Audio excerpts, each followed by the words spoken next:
السلام عليكم ورحمة الله. تقبل الله منا ومنكم. بگذار الله متعال هر او روزه و نماز ما را به درگاه بی‌نیازش قبول بسازه. ما الحمدلله نماز خواندیم و روانیم جانب خدا خواسته باشه خانه و انتظار میشه مهمانا را. نصیب باشه ما دسترخوان ایدانه را آماده کردیم. الحمدلله مهمانا را انتظاریم.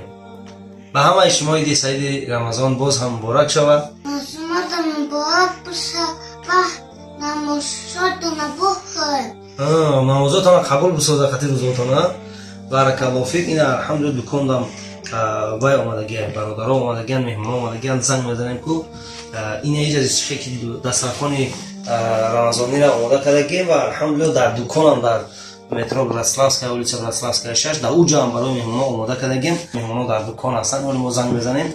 خواهش دیگه که در دکان یک زنگ بزنن و قطعی مهمان ها یک صحبت بکنیم. ان شاء الله ولی زنگ زدیم خدا خواه قطعشون یک صحبت بکنیم. السلام علیکم و رحمت الله. و علیکم السلام. چقدر ایدو مبارک شود. کو مهمان ها گفتین اومدن کجا باشن؟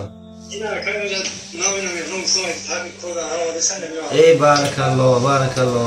خوش آمدن مهمان جان، خوش آمدن. ایدو نام مبارک شود. مبارک اینجا. ایدی نام مبارک. یک تخمک حوارک تخم الحمدلله است بگیرید. این تخم کجا؟ این تخم. بیر باشه ماشاءالله ماشاءالله. این سنتی این کردن مسکر ان شاء الله. این ما حاضر با جبانش کنیم. این نگاه کنید ما هم هست. ایمون را خدمت بکنین ان شاء الله. دیدی؟ شما دید بگو مهمانو را بگیرید در خدمت شون یک چوب و یک چیه. سلام علیکم. و علیکم السلام و رحمت الله. خوبه؟ سلامتی خوبه وقت حالا ویدیو تا تماشا میکنیم. ماشاءالله. خوش اومدید. خوش اومدید.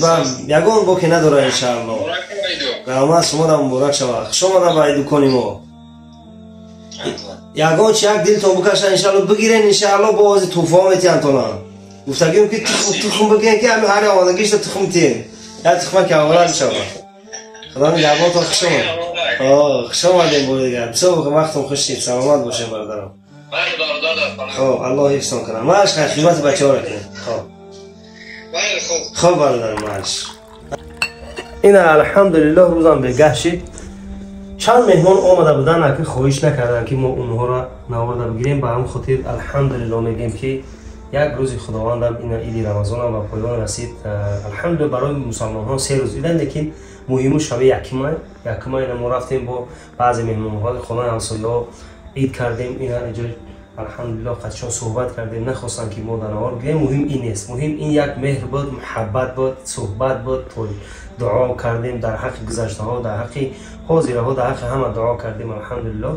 و یا نوش نعمتی که الله برای ما و شما داده است الحمدلله. نوش نعمتی عید رمضانی کردیم. آخر ده خیر شما را در خدا میسپارم. خدا هر روز شما در خانه‌تون هم خیر عید باشه، خرسندی باشه، غم و اندوه از سر همه ما و شما برداشته باشه. و دعا میکنیم که گذشتگی های ما را باز هم غرقه رحمت و شایسته جنت بکنه، روحشون شاد بگردانه و باز ماندگی ما را یک مهر باشه در دلمون، یک محبت باشه، یک آرامش باشه، یک تنصیحاتی باشه. آخر در امان خدا باشین. باز هم عید سعید رمضان مبارک شود. خدای دعا میکنیم که تا به سال و ماه دیگر همه ما و شما را به رمضان و به عید رمضان برسانه. الله یار مددگارتان برحمتک یا ارحم الراحمین. صد مهر و وفا میان دوستان باشد. دوستان مرا خدا نگهبان باشد. امیدوارم که هر کجایی باشید سلامت و سربلند باشید. اکنون که عید رمضان فرا رسید، پیش از همه تبریکاتی با جان و دل خود را از ملک غریبستان به ملک تاجیکستان به همه یار و دوستان و به خویش و تباران و به حق و همسایگان، به مردم مهنتکش و تمام غریبان، به امت محمدی و کل مسلمانان میخواهم برسانم. عید مبارک. خوش و خرسندی کنید چون که امروز عید ماست، نه عید یهود و نصاراست. مصرع‌هایی هست که تعلق به همین روز دارد و با شنیدنشان خیال شخص را به عالم کودکیش میبرد. این هم باشد. عید نو مبارک. کلچه‌هاتان قطارک، یک تخمک حوارک. عجب دنیایی بود ایام کودکی. نورسیمان در دبستان و سر و صحرا گذشت، گاه سیر و گاه گشنه با دویدن ها گذشت. عید سید رمضان مبارک. السلام علیکم و رحمت الله.